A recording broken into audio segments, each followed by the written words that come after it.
देखंतु गाई को आम गोमाता बोली मध्य कही। से हूँ एक चलती प्रतिमा। बहुत उपकारी प्राणीटीए सी तार मनुष्य जाति असरंती कृपा रही।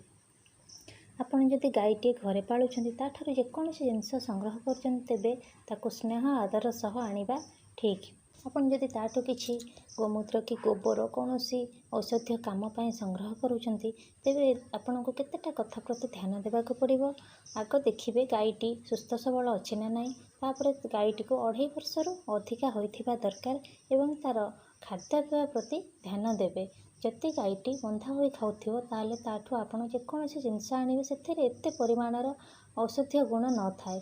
जति गाईटी चरी बुली बालिकी चरुथिबो ताहले तार जेकोसी जिनस आपण संग्रह करंतु सेथिरे भरपूर परिमाण रे औषधीय गुण रही थाए। गाईटी जदि गर्भवती अच्छी तेबे तार प्रसव करिवार 1.5 मास पूर्वर एवं 1.5 मास पर पर्यंत समय रे कौनसी जिनस तार व्यवहार योग्य नुहे। कारण सेतेबेले गाईटी गर्भजनित अशुद्धि अवस्था थाए। आपण जेतेबेले गाईठू जेकोसी जिनस संग्रह करेंगे यह सब कथा प्रति टिके ध्यान दे संग्रह करेंगे।